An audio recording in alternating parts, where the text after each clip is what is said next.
Estamos de volta com o programa Conexão Tupã, que hoje recebe a visita de Lucas Dionísio, membro do Parlamento Jovem. Lucas, estávamos falando sobre o projeto que os candidatos a vereador mirim têm que apresentar. Qual foi o seu projeto? Sobre que assunto ele falou? Bom, gostaria de explicar aqui meu projeto bem resumido. Primeiramente, vou pela justificativa, né? Meu projeto se baseia na inserção da informática como tecnologia, tanto na robótica como na área da computação, como uma matéria na grade curricular.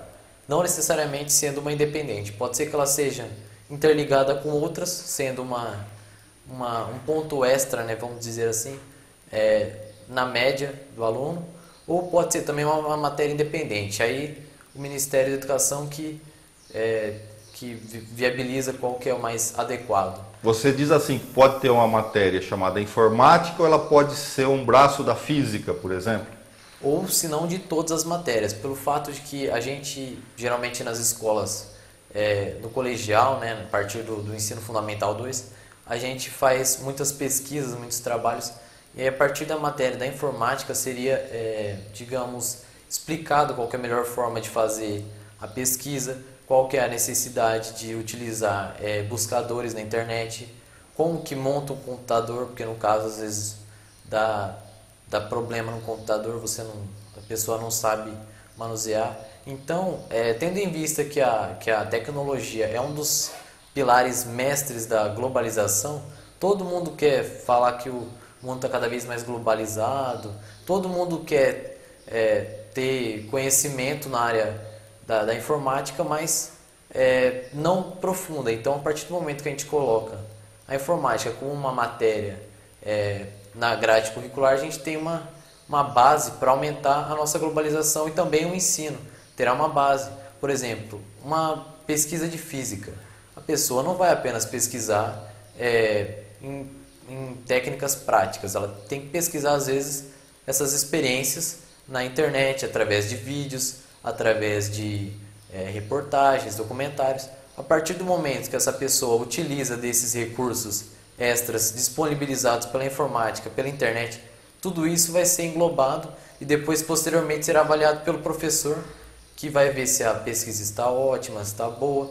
No caso, a avaliação vai ser também a partir do Ministério da Educação, que vai me indicar, ou se não, vai ser eles mesmos que vão diferenciar qual que é o correto, qual que seria melhor.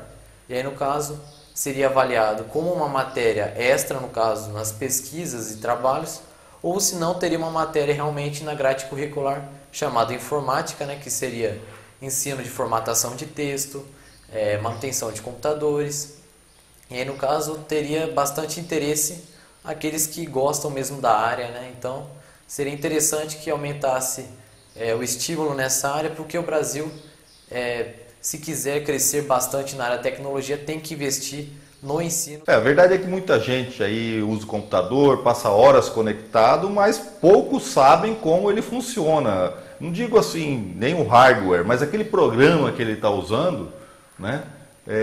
Da onde que ele vem, onde que ele está armazenado, né? Ouve falar nuvem, né? Não, está armazenado na nuvem. Pô, mas que raio de nuvem que é essa?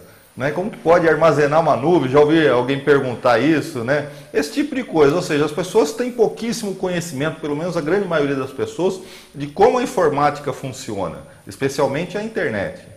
É bem interessante que essa matéria iria explicar, né, uma disciplina à parte, seria uma coisa muito interessante, porque ela ia explicar como é que funciona cada coisa de acordo com a faixa etária. Digamos, uma criança não ia aprender a mexer, a montar um computador, ao mesmo que ela não teria o conhecimento nem a técnica de manuseio das peças. Seria interessante se começasse a explicar como é que liga o computador, como é que faz, como é que abre a internet, porque às vezes as crianças de hoje em dia, né, até adolescentes alguns, ligam o computador para entrar nas redes sociais, para entrar, muitas vezes até para jogar alguns jogos, e às vezes ela não sabe fazer mais nada no computador além disso. Então, para dar digamos, uma liberdade maior, tanto para os usuários mais novos, mais jovens, quanto para aqueles que querem ter mais interesse, aprofundar seu conhecimento nessa área, seria interessante se colocasse o ensino a partir da capacidade de cada idade. Por exemplo, uma criança poderia aprender a criar textos a partir do momento que ela começasse a ler e escrever, porque isso seria um reforço na leitura e também na escrita, porque tem alguns programas que corrigem quando a escrita, a gramática sai escrita de forma errada. Aquela trocar o Z pelo S e vice-versa. Exatamente. Né? O S pelo X ou o SC pelo X e também o contrário. Então, seria útil se fosse uma matéria interdisciplinar, ou seja, ela abrange mais de uma disciplina, não sendo ela exclusiva, ou também se fosse uma disciplina exclusiva que fosse bem dividida em faixas etárias de acordo com a capacidade de cada idade. Você saberia me dizer qual é a realidade das escolas municipais em Tupã, quanto à informática? Bom, quanto à informática, tem informações que tem algumas que têm laboratórios de informática, inclusive tem algumas que estão participando da Olimpíada de Robótica, né? Estão indo para eliminatórias ou fases de classificação. Eu acho interessante o estímulo da área da robótica, que também é um dos braços da tecnologia, que, por exemplo, o Brasil não vai apenas importar robôs, ele está também querendo desenvolver, está tendo aquele anseio, está criando o desejo de se fazer robôs, mexer nessa área. A partir do momento que crianças são estimuladas a fazer o que gosta com essa área da tecnologia, a tecnologia se torna um passatempo, não apenas se torna uma diversão também, não apenas uma matéria ou uma prova que seja desnecessário, caso seja desconfortável. E na sua escola, vocês têm computadores lá. Quantos computadores para quantos alunos? A gente tem um núcleo de informática que contém mais de 20 computadores e geralmente as aulas são agendadas, né? São tudo bem organizado, são agendadas e aí de acordo com a disponibilidade dos computadores a gente divide, muitas vezes, às vezes com 2 ou até mesmo 1, a maioria das vezes é com um aluno em cada computador. Tem também o projetor, tem um técnico de informática lá que é o Rodrigo, né? Que é o TI. E ele trabalha bem, ele às vezes dá um suporte pra gente que às vezes dá uns probleminhas em casa, tal, tem alguns problemas em relação ao computador em casa, às vezes a gente conversa com ele, ele ajuda a gente, ele dá um suporte bem legal. E a escola estimula bastante em relação aos trabalhos a serem impressos, tal. E a gente gosta muito de fazer trabalhos impressos porque além de estimular a gente a usar o computador e a internet de forma correta, ele às vezes explica a gente alguns erros de gramática que a gente digita errado, né? Para a gente não colocar mais alguns erros, por exemplo, o S trocar por Z, tem também a nova regra gramatical. Então, o computador, quando está atualizado, ele responde todos esses erros assim de forma correta. Então, a gente aprende a regra e também o erro. Ô Lucas, a sua escola é particular, você estuda no Colégio Adventista, né? Acredito eu que ela tem uma média de computadores maior do que as escolas municipais e mesmo estaduais, né? Você tem ideia de quantos computadores teriam mais ou menos as escolas municipais, que, como eu disse, devem ser menos do que 20? Bom, se como você falou, for menos do que 20, seria interessante que houvesse um estímulo, como deve ter, por exemplo, o estímulo à tecnologia interna das escolas. Não apenas em relação aos professores de informática, caso esse projeto seja aprovado, não apenas os professores e ensinadores sejam estimulados a utilizar a informática, como os alunos tenham um equipamento bom, adequado e atualizado para que essas aulas corram corretamente, sem nenhum tipo de travamento, sem nenhum tipo de interrupções, né, no caso, para que o conhecimento seja passado de forma correta e fluente. Porque não adianta você apenas ter computadores, você tem que ter computadores modernos, com muita memória, porque senão ele fica travando, porque os programas estão cada vez mais pesados. A qualidade do programa também tem um custo de armazenamento, né? Geralmente quando o programa ele tem uma qualidade gráfica, tem uma qualidade de desempenho bom, ele custa um certo espaço no armazenamento que é um pouquinho maior do que os programas comuns. Se a gente trabalhar em cima de programas profissionais para ensino, pode também haver a necessidade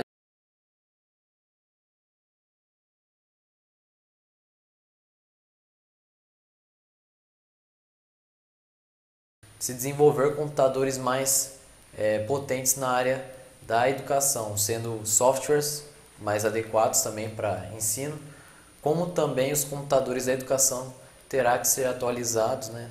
Todos serem atualizados, para que o ensino seja cada vez mais atualizado, mais formal, de acordo com o hoje, né? Porque cada dia mais a gente sabe que a tecnologia muda, então o que é hoje provavelmente é extremamente diferente do que foi ontem ou até mesmo semana passada. Então a atualização é muito importante e também visando a qualidade tem que ter programas de qualidade. Vocês já foram empossados como os vereadores mirins no Parlamento Jovem. Quais são as próximas etapas e por quanto tempo vocês serão vereadores? O mandato é de 1 ano? Exatamente, o mandato é de apenas 1 ano, mas se for ver, esse 1 ano é uma experiência de praticamente décadas, pelo fato de que é passado o conhecimento tanto dos vereadores quanto alguns palestrantes. Posteriormente a gente vai receber o conhecimento de mais pessoas que são educadores da área, então a gente recebe o conhecimento de bastante tempo e também a gente consegue acumular esse conhecimento nessa área, tendo em vista que esse conhecimento é bem específico na área da política, porém ele também abrange algumas outras áreas como cidadania, como também educação. Então, para criar o projeto tem que ter o conhecimento da área, portanto não é apenas um conhecimento político exato, como também tem conhecimento de cidadania, que é muito importante para a pessoa ultimamente. Vocês se reúnem de quanto em quanto tempo?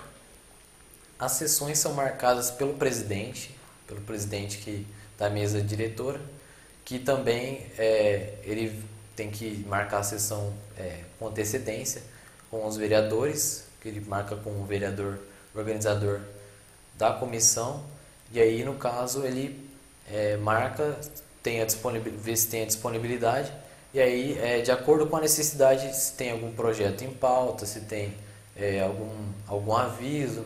Então, assim como os vereadores oficiais fazem, a gente também tem que fazer. Mas não tem prazo fixo, assim, por exemplo, todo mês ou toda semana, não? Não, por enquanto a gente está apenas nesse esquema de votar os projetos em pauta. Primeiro, depois, se houver mais projetos, provavelmente vai ter, a gente vai fazer mais sessões e aí, no caso, vai se reunir para votar aqueles projetos. Ou caso haja algum outro tipo de motivo dentro da ata ou dentro do cronograma, a gente cumpre conforme as regras. Existe a possibilidade de alguma viagem à Assembleia Legislativa, por exemplo, Estado de São Paulo, ou à Câmara Municipal de outra cidade? Tem um projeto que posteriormente acho que vai ser realizado, que é a viagem a São Paulo ou a Brasília, ou os dois, né? Que geralmente é como se fosse uma aula de campo, que aí a gente vai ou para a Câmara Legislativa de lá, e aí a gente aprende como é que funciona, como é que os deputados legislam, como é que a gente faz a visita de campo nos prédios da área política, por exemplo, a Câmara dos Deputados, o Senado, em São Paulo e Brasília. No caso, São Paulo são a Câmara Legislativa, né? Assembleia Legislativa.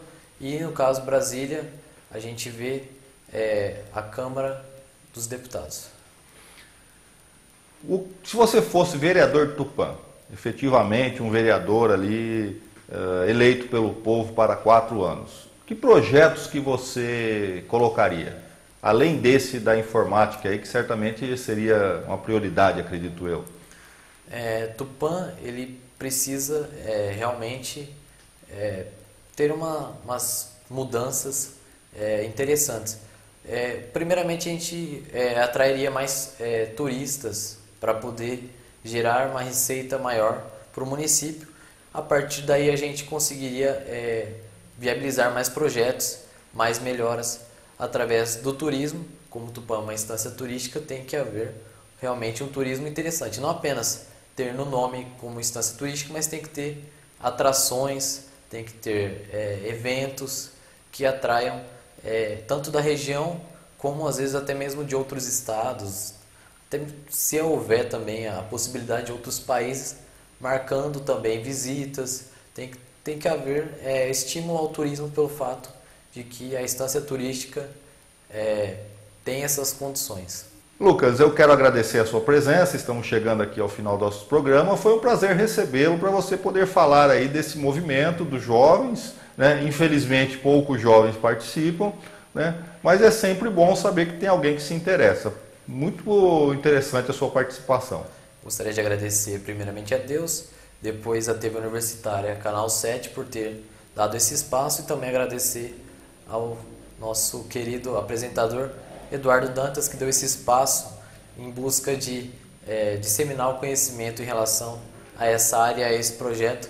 Gostaria de agradecer a Eduardo Dantas e gostaria de agradecer a sua atenção e também ao seu tempo e paciência por nos ter assistido. Muito obrigado. Obrigado pela sua audiência e continue no Canal 7.